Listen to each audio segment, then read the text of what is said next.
Hello students, आप लोगों ने कल धारा घनत्व तथा विशिष्ट चालकता में संबंध J बराबर सिग्मा ई पढ़ा था। ठीक है, आज आपको देखिए प्रतिरोध पर ताप का क्या प्रभाव पड़ता है। ठीक, वैसे लंबाई और क्षेत्रफल पर तो निर्भर ही करता है, प्रतिरोध टेम्परेचर का क्या प्रभाव पड़ता है। देखिए प्रतिरोध पर ताप का प्रभाव, ठीक है। देखिए प्रतिरोध पर ताप का प्रभाव चालक, अर्धचालक, ठीक है, और मिश्र धातुएं, इनके लिए सबके लिए पढ़ा जाता है कि चालकों का ताप बढ़ा दें तो प्रतिरोध पर क्या प्रभाव पड़ेगा। ठीक, और अर्धचालकों का ताप बढ़ा दें तो प्रतिरोध पर क्या प्रभाव पड़ेगा। तो देखिए प्रतिरोध का ताप के साथ संबंध निम्न समीकरण के अनुसार दर्शाया जाता है, और वो समीकरण है RT बराबर R0 1 प्लस अल्फा टी। ठीक, प्रतिरोध का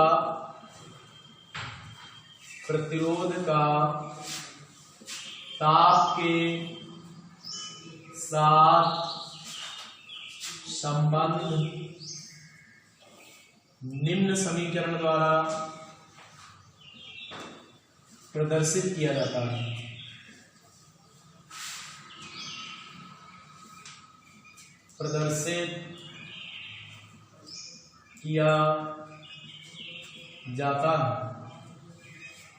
ठीक है,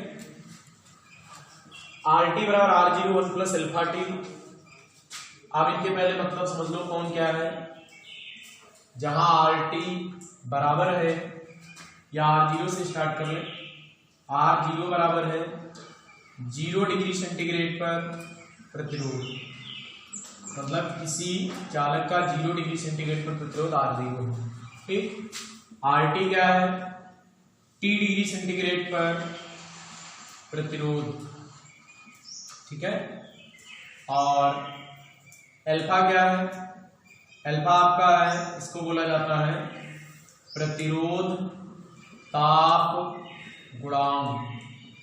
ठीक, प्रतिरोध ताप गुणांक, इसका मात्रक ध्यान रखना, इसका मात्रक होता है प्रति डिग्री सेंटीग्रेड। ठीक, और टी तो आप जानते हैं ताप, और टी ताप कौन सा है, डिग्री सेंटीग्रेड में ही ये ताप है। डिग्री सेंटीग्रेड में ताप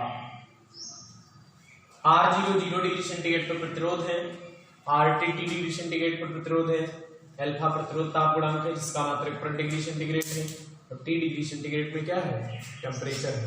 ठीक, अब आप देखो ये समीकरण ये बताती है, या ये समीकरण के अनुसार प्रतिरोध ताप पर कुछ इस प्रकार निर्भर कर रहा है। यदि अल्फा टी धनात्मक है, अल्फा धनात्मक है, केवल टी को तो छोड़ दो, ताप तो धनात्मक हो गई होगा। यदि अल्फा धनात्मक है तो यहां प्लस रहेगा, तो ये बढ़ेगा तो पूरा वैल्यू बढ़ जाएगी। यदि अल्फा ऋणात्मक है तो यहां माइनस आएगा, ये बढ़ाओगे घटती रहेगी वैल्यू। ठीक, इसका मतलब है इस समीकरण के अनुसार प्रतिरोध इस बात पर निर्भर कर रहा है कि किसी चालक या किसी पदार्थ के लिए अल्फा का मान धनात्मक है या ऋणात्मक है। यदि अल्फा धनात्मक है तो ताप बढ़ाने पर प्रतिरोध बढ़ेगा, यदि अल्फा ऋणात्मक है तो ताप बढ़ाने पर प्रतिरोध घट जाएगा। सभी चालकों, देखो एक और हम बता देते हैं, ये तो इस समीकरण के अनुसार लगते ही कि ताप बढ़ाने पर प्रतिरोध बढ़ जाएगा, जिनके लिए वापस का होगा। आपने किसी चालक के लिए ये प्रूफ किया था उस दिन कि R बराबर ML बटे NA² इंटू टाउ, याद करो, ये सूत्र प्रूफ किया था। इस सूत्र के अनुसार लंबाई क्षेत्रफल पर तो निर्भर ही करेगा रेजिस्टेंस, ये टाउ के व्युत्क्रमानुपाती है, और टाउ जो है ताप के व्युत्क्रमानुपाती होता है टेम्परेचर के।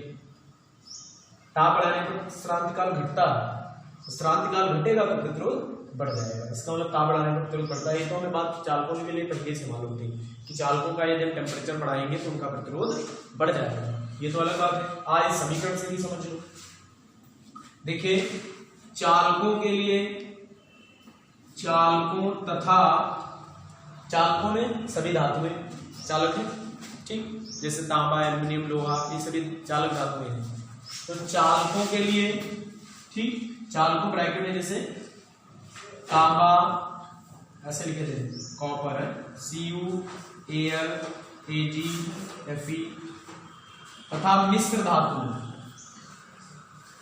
और यहाँ पर चालकों के हम लिखे दे रहे हैं धातुओं, और धातुएं चालक तो होती हैं, मिश्र धातुएं भी चालक होती हैं। धातुओं तथा मिश्र धातुओं ये भी चालक है। मिश्र धातुओं जैसे आप जानते हैं कॉन्स्टेंटल, मैग्नीन, यूरेका, ठीक, नाइक्रोम, तो यहाँ पर लिखे दे रहे हैं मैग्नीन,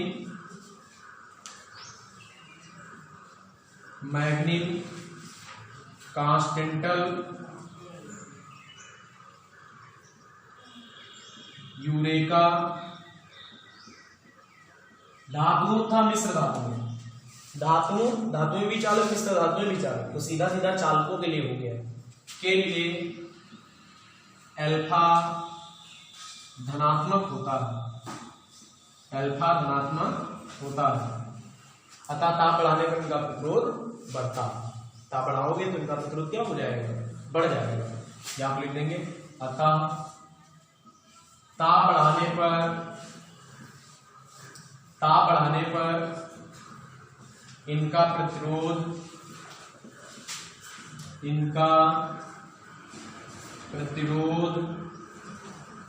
बढ़ता है, ठीक है। ताप बढ़ाने पर इनका प्रतिरोध क्या होगा, बढ़ जाएगा, क्योंकि इनके लिए अल्फा प्लस का होगा, और जब ये अल्फा का मान प्लस का होगा और आप टी का मान रखेंगे यहाँ पर कुछ भी 1 2 3 4 5, तो समझ लो ये मान तो बढ़ेगा। और एक चीज और भी ध्यान रखनी, किसी चालक का 0 डिग्री सेंटीग्रेड पर प्रतिरोध नियत होता है, 0 पर इतना, 4 डिग्री सेंटीग्रेड पर इतना, मतलब एक निश्चित टेम्परेचर पर हर चालक का प्रतिरोध नियत होता है। अगर कहा जाए किसी चालक का 0 डिग्री सेंटीग्रेड पर प्रतिरोध 2 ओम है, तो 2 ओम कांस्टेंट है, बदल नहीं सकता उस चालक के लिए। तो प्रतिरोध ताप पर निर्भर करेगा, निश्चित टेम्परेचर पर निश्चित प्रतिरोध होगा। तो धातुओं के लिए, तो मिश्र धातुओं के लिए अल्फा धनात्मक होता है, तथा ताप बढ़ाने पर इनका प्रतिरोध बढ़ जाता है। ये तो बात हुई कि चालकों का प्रतिरोध ताप बढ़ाने पर बढ़ेगा, ये हम पहले से बता चुके हैं। अब बात करते हैं अर्धचालकों के लिए। ये तो चालक हो गए सब, ठीक, धातुएं था, मिश्र धातुएं। अर्धचालकों के लिए देखिए, अर्धचालक जैसे सिलिकॉन, जर्मेनियम, ठीक, सिलिकॉन, जर्मेनियम मुख्य रूप से अर्धचालक है। वैसे हैं गैलियम आर्सेनाइड है, कार्बन भी अर्धचालक के अंतर्गत आता है, ठीक, मुख्य रूप से सिलिकॉन, जर्मेनियम होते हैं। तो सिलिकॉन, जर्मेनियम, सेलिनियम ये सभी अर्धचालक हैं। और अर्धचालकों के लिए प्रतिरोध ताप गुणांक जो अल्फा होता है वो आपका निगेटिव होता है। अगर हम यहाँ पर निगेटिव चिन्ह रख दें तो फिर आप क्या बढ़ाओ तो प्रतिरोध क्या होगा, कम होगा। यहाँ पर माइनस चिन्ह आ जाए, अल्फा का मान 10 की पावर -5 की कोट का होता है वो रखें, और टी का मान फिर बढ़ाओ, आपका प्रतिरोध घट जाएगा, ये वैल्यू कम आएगा, क्योंकि 1 से घट के आने लगा ना, तो ये वैल्यू बढ़ने लगी, तो इतना मान घटेगा, ये तो कांस्टेंट है, और ये पूरी वैल्यू घटेगी तो आर टी का मान क्या हो जाएगा, कम हो जाएगा। तो आगे लिख रहे हैं कि अर्धचालकों के लिए अल्फा ऋणात्मक होता है। अर्धचालकों के लिए अल्फा क्या होता है, ऋणात्मक। देखिए अर्धचालकों के कुछ अर्धचालकों के नाम भी लिख देंगे, लिखेंगे अर्धचालकों के लिए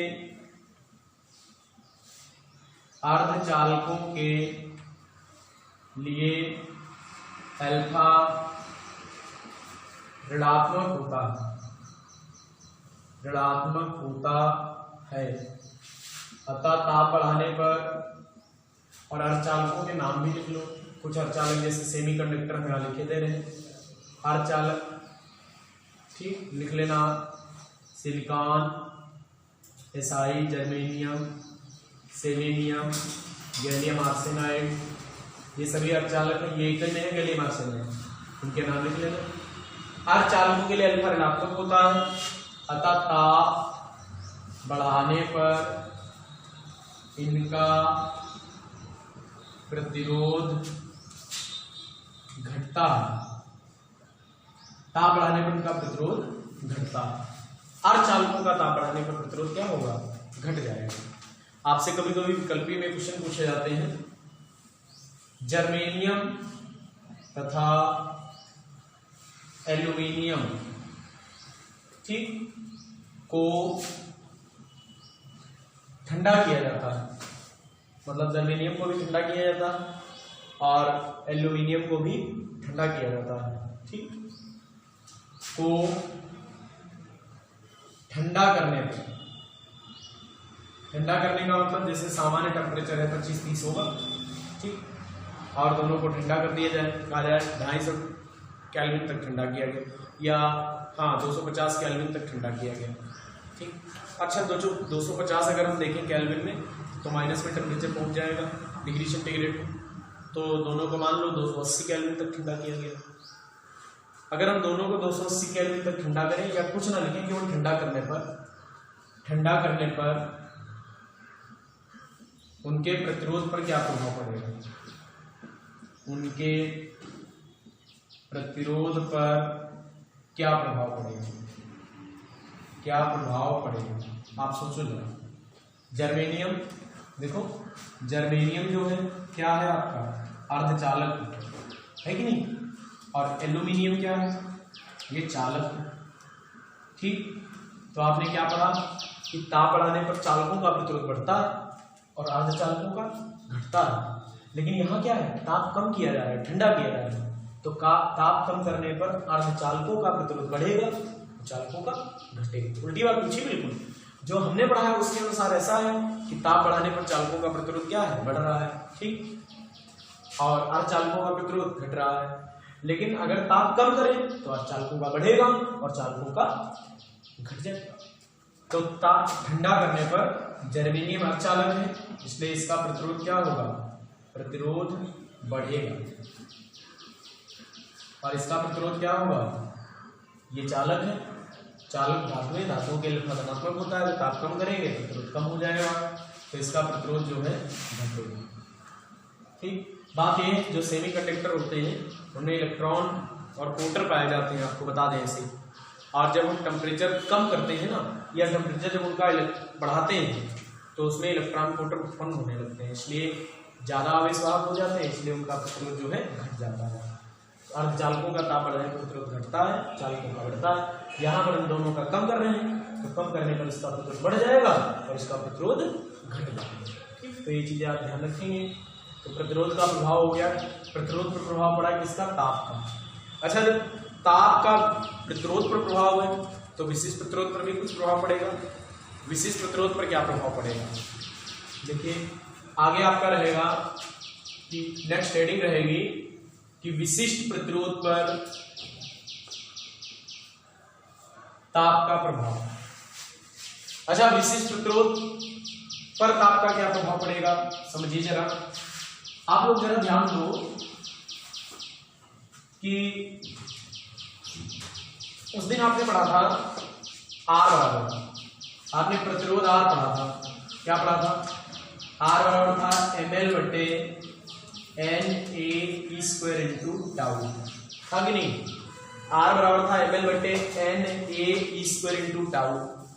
अब ये बताओ विशिष्ट प्रतिरोध का आप लोगों ने क्या सूत्र पढ़ा, रो बराबर RA अपान L, RA अपान L, देखो इधर इस ए को इधर ले आए तो RA हो जाएगा, L को बटे में ले आए अपान L हो गया, ये क्या बचा M बटे N स्क्वायर टाउ, ए इधर भेज दिया L बटे में ले आए। ये प्रतिरोध का सूत्र है, से प्रतिरोध R बराबर ML बटे N स्क्वायर टाउ से।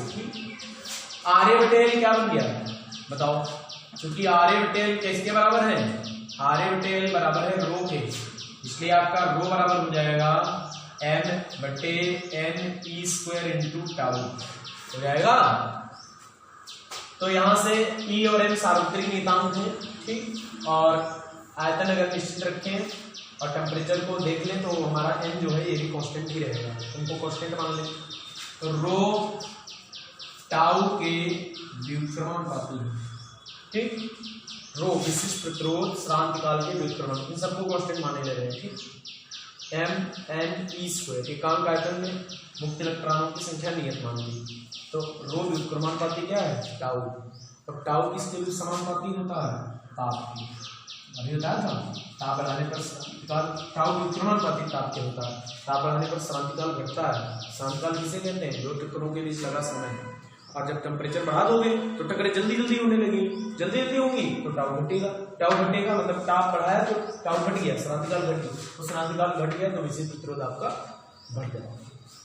इसका मतलब टेम्परेचर के प्रोपोर्शनल होता है विशिष्ट प्रतिरोध। यहाँ पर लिखेंगे अतः ताप बढ़ाने पर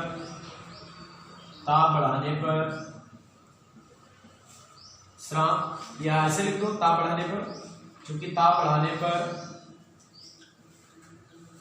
श्रांतकाल घटता है, अतः विशिष्ट प्रतिरोध बढ़ जाएगा। विशिष्ट प्रतिरोध बढ़ जाएगा। आपको बताया था विशिष्ट प्रतिरोध पदार्थ का एक अभिलाक्षणिक गुण है जो टेम्परेचर पर ही निर्भर करता है। ताप घटाओगे बढ़ाओगे तो विशिष्ट प्रतिरोध आपका घट बढ़ जाएगा। ठीक, ताप पर ही निर्भर करता है विशिष्ट प्रतिरोध। ये नहीं कि आपने लोहे का या एल्युमिनियम का तार ले लिया 2 मीटर लंबा, 4 मीटर लंबा, तो कह दो विशिष्ट प्रतिरोध एक का ज्यादा होगा एक का कम होगा, ऐसा नहीं है। दोनों समान पदार्थ के हैं, इसलिए विशिष्ट प्रतिरोध दोनों का इक्वल रहेगा। तो चूंकि ताप बढ़ाने पर शांतिकाल घटता है, तब विशिष्ट प्रतिरोध बढ़ जाएगा। आगे विशिष्ट प्रतिरोध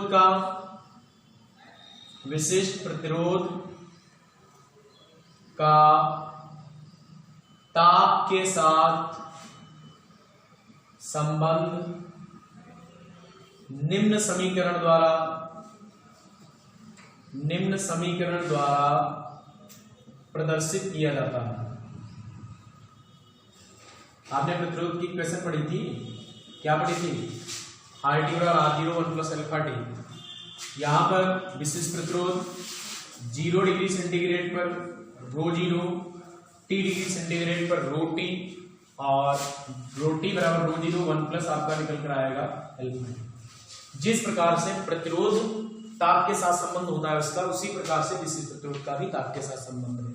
सेम वही बात इसमें भी है, आपको नीचे बताना है कौन क्या है। तो ρ0 आपका क्या है, 0 डिग्री सेंटीग्रेड पर विशिष्ट प्रतिरोध है, और ρT क्या है, T डिग्री सेंटीग्रेड पर विशिष्ट प्रतिरोध है। अल्फा प्रतिरोध ताप गुणांक है, T डिग्री सेंटीग्रेड में आपका टेम्परेचर है। अगर इन दोनों को हम देखो, ये सब बातें रख दी जाए ना, ये बातें अगर हम ले लें और सबको नीचे लिखें, जिस प्रकार से हमने लिखा था चालकों था मिश्र धातुओं के लिए, मतलब धातुओं था मिश्र धातुओं के लिए अल्फा पॉजिटिव, तो उनका विशिष्ट प्रतिरोध ताप बढ़ाने पर बढ़ जाएगा। और चालकों के लिए अल्फा क्या है, नेगेटिव, तो उनका विशिष्ट प्रतिरोध ताप बढ़ाने पर कम हो जाएगा। सेम वही बात रहेगी। तो आपको विशिष्ट प्रतिरोध ताप बढ़ाने पर बढ़ता है, ध्यान रखना है। ताप के साथ संबंध दिखाना है तो इस समीकरण के द्वारा। इसमें कौन क्या है ये आपको समझ लीजिए। T डिग्री सेंटीग्रेड पर विशिष्ट प्रतिरोध, 0 डिग्री सेंटीग्रेड पर विशिष्ट प्रतिरोध, अल्फा प्रतिरोध ताप गुणांक, T डिग्री सेंटीग्रेड में टेम्परेचर। ठीक है, तो और ध्यान रखना, ये नहीं रो का सूत्र ये लिखा आपके पास, कह दो रो बराबर RA/L होता है। हमने कहा एक तार की लंबाई दुगनी कर दी तो विशिष्ट प्रतिरोध उसका कितना हो जाएगा, तो कह दो आधा हो गया है। आधा नहीं होगा, क्योंकि क्या बताया मैंने कि विशिष्ट प्रतिरोध ओनली किस पर निर्भर करता है, टेम्परेचर पे। लंबाई क्षेत्रफल पर निर्भर नहीं है। लंबाई क्षेत्रफल को कुछ भी करो, पदार्थ हो तो विशिष्ट प्रतिरोध तो नहीं रहेगा। पदार्थ अगर आपका नहीं बदला है तो विशिष्ट प्रतिरोध का मान भी परिवर्तित नहीं होगा, विशिष्ट प्रतिरोध तो नहीं रहेगा। तो विशिष्ट प्रतिरोध जब हाँ ताप की बात आ जाए तो आप समझ लेना विशिष्ट प्रतिरोध क्या है, घट बढ़ गया, अन्यथा इस पर कोई प्रभाव नहीं पड़ेगा। ठीक, अब देखिए, अब ऐसे हम आपको 1-2 क्वेश्चन बताने वाले हैं जिनमें तार का पदार्थ नहीं बदला है, लंबाई घटाई बढ़ाई है, तो विशिष्ट प्रतिरोध उनका कांस्टेंट रहेगा। तो लेकिन प्रतिरोध तो घट बढ़ जाएगा, क्योंकि प्रतिरोध लंबाई पर निर्भर करता है, प्रतिरोध ताप पर, वो क्षेत्रफल पर निर्भर करता है। तो ध्यान दीजिए, आपके आगे उसी प्रकार के क्वेश्चन है। एक तार है, ठीक, एक तार का प्रारंभिक प्रतिरोध R है। ध्यान देना, बहुत सारे सवाल मिलेंगे इस पर आधारित। एक तार का प्रतिरोध R है, बढ़िया सा क्वेश्चन है, बहुत पूछा जाता है। एक तार का प्रतिरोध R है, ठीक, तार को खींचकर, तार को खींचा उसकी लंबाई 4 गुनी कर दी जाती है। लिखेंगे तार को खींचकर उसकी लंबाई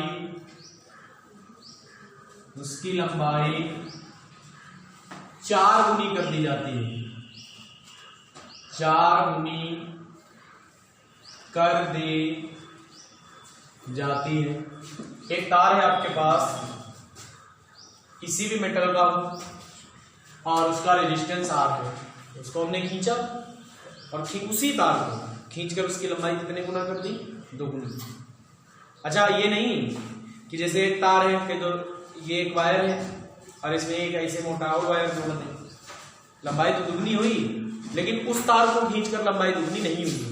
ठीक, उस तार को खींचकर लंबाई दुगनी नहीं हुई है, बल्कि हमने दूसरा तार जोड़कर लंबाई दुगनी की, तो वो सवाल अलग हो जाएगा। यहां पर लिखा तार को खींचकर उसकी लंबाई 4 गुनी कर दी जाती है। ठीक है, तो कह रहे हैं तार का प्रतिरोध कितना हो जाएगा? तार का प्रतिरोध कितना हो जाएगा? देखो आपको क्या बताया, क्या मैंने इसमें पदार्थ बदला? पदार्थ को नहीं बदला, क्योंकि वही तार था, उसी को खींचकर लंबाई 4 गुनी की है, तो पदार्थ नहीं बदला, तो विशिष्ट प्रतिरोध कांस्टेंट रहेगा। विशिष्ट प्रतिरोध जितना पहले था, प्रारंभ में जो तार था 4 गुनी लंबाई कर दी, तब भी उतना ही रहा। ठीक, अच्छा, एक तार का प्रतिरोध आ रहा है, तार को खींचकर उसकी लंबाई 4 गुनी कर दी जाती है। तार का प्रतिरोध ज्ञात कीजिए, तार का प्रतिरोध कितना हो जाएगा? तो ध्यान देना कैसे हल करते हैं इसको। एक तार हमारे पास ये है, ठीक है, ये तार था, इसकी लंबाई कितनी है? मान लो लंबाई इसकी L है, इसका परिच्छेद क्षेत्रफल कितना?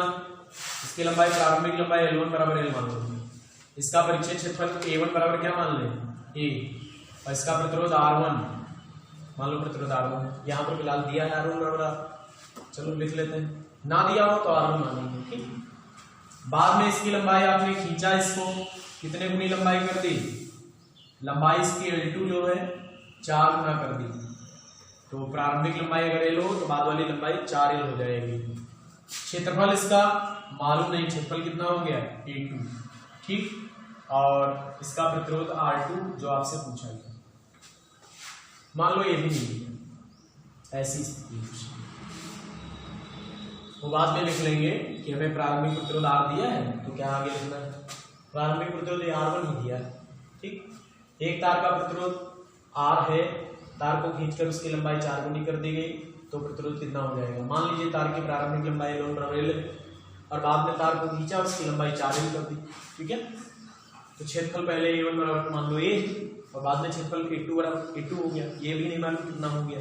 ठीक, और प्रतिरोध इसका पूछ रहे हैं, तो देखो सबसे पहले मुख्य बात, क्या आयतन बदलेगा? जितना आयतन पहले है इस तार का, उतना इसका रहेगा। क्यों? क्योंकि हमने लंबाई तो बढ़ा ली, लेकिन क्षेत्रफल भी तो घटा दिया, क्योंकि तार को खींचा, तार को खींचने पर तार पतला हो गया, तो लंबाई तो बढ़ गई, लेकिन क्षेत्रफल क्या हो गया? कम हो गया। इसका मतलब आयतन नहीं बदला, आयतन कांस्टेंट रहेगा। देखो लिखेंगे यहाँ पर आयतन अपरिवर्तित रहेगा या आयतन नहीं बदलेगा। अब बताओ, आयतन नहीं बदलेगा, अगर आयतन नहीं बदलेगा तो प्रारंभिक आयतन बराबर अंतिम आयतन। प्रारंभिक आयतन AL से लिख सकते हैं, तो A1 L1, अंतिम आयतन क्या हो जाएगा? A2 L2 होगा। बेलन का आयतन pi square H, pi square हो गया A, L हो गया, H हो गया L, तो AL हो जाएगा। तो प्रारंभ में A1 L1, बाद में A2 L2। यहां से वही निकाल लो आप, A1 बटे A2, बताओ कितना आया? L2 बटे L1। ऐसे छोड़ दो। क्या विशिष्ट प्रतिरोध बदलेगा? नहीं, क्योंकि हमने पदार्थ नहीं बदला, ना पदार्थ बदला ना ताप बदला, और पदार्थ ताप बदलोगे नहीं तो विशिष्ट प्रतिरोध नहीं बदलेगा। विशिष्ट प्रतिरोध केवल ताप पर निर्भर करता है, पदार्थ पर निर्भर करता है। तो लिखेंगे यहाँ पे विशिष्ट प्रतिरोध नहीं बदलेगा, विशिष्ट प्रतिरोध नहीं बदलेगा। बताओ, विशिष्ट प्रतिरोध नहीं बदलेगा तो जितना विशिष्ट प्रतिरोध पहले उतने बाद में, ρ1 बराबर क्या रहेगा? ρ2। जो पहले विशिष्ट प्रतिरोध वही आपका विशिष्ट प्रतिरोध बाद में। अब बताओ, रो का सूत्र क्या है? RA/L, तो R1 A1 बटे L1 रो 2 का क्या होगा R2A2 बटे L2, रो 1 हो जाएगा R1A1 बटे L1 और रो 2 हो जाएगा R2A2 बटे L2। R1 ही रखा, A1 यहां से R2 सीधे निकालो, R2 ये निकालना है, बाकी इधर भेजो सब। तो ये आ जाएगा A1 बटे A2, L2 ऊपर जाएगा गुणे L2 बटे L1, गुणे में क्या बचा है R1। देख लो R2 बराबर क्या आएगा, A1 बटे A2 का मान किसके बराबर है L2 अपान L1, तो यहां पर L2 अपान L1 रख दें, गुणे में L2 अपान L1 कर दें और गुणे में क्या कर दें R1। आप देख लो जरा, ये L2 बटे L1 का क्या हो गया होल स्क्वायर R1। ठीक, बताओ L2 का मान कितने L है 4L, L1 का मान L वर्ग R1, L से L कट गया, 4 का वर्ग कितना होगा 16 और R1 का मान कितना है, ये R1 दिया था, R1 बराबर R, तो R1 की जगह R रख देंगे तो आ जाएगा 16। इसका मतलब है किसी चालक की लंबाई, किसी तार को खींचकर यदि इसकी लंबाई 4 गुनी कर देंगे तो उसका प्रतिरोध 16 गुना, वर्ग गुना, 4 का 16 गुना, 2 का 4 गुना होगा, 3 का 9 गुना, जैसे यहाँ पर 3 गुना होता तो 9 गुना आंसर आता, 4 गुना 16 गुना, 5 गुना 25 गुना, 2 गुना 4 गुना आंसर आता। तो याद रखिएगा, आप तुम्हारे क्वेश्चनों में हो सकता है एक तार का प्रतिरोध 5 ओम है, ठीक, तार को खींचकर उसकी लंबाई, प्रारंभिक लंबाई की दुगनी कर दी जाती है, प्रतिरोध कितना होगा 20 ओम हो जाएगा, 4 गुना निकालेंगे। ऐसे ही बाद में वैल्यू रखना सबसे लास्ट में जो प्रतिरोध दिया हो, सबसे पहले आयतन नहीं बदला और बाद में क्या नहीं बदला, तो इसी प्रतिरोध वही रहा। तो जब ये सब नहीं बदले तो आपका प्रतिरोध इतना निकल पाएगा। अब जैसे R का मान यहाँ पर दिया होता 5 दिया होता तो 80 ओम आ जाता, नहीं दिया है तो R के बदले में छोड़ देंगे। अब जैसे मान लीजिए आपके पास क्वेश्चन है, देखिए कि एक तार को खींचकर, क्वेश्चन आपका है बढ़िया सा ध्यान देना, एक तार को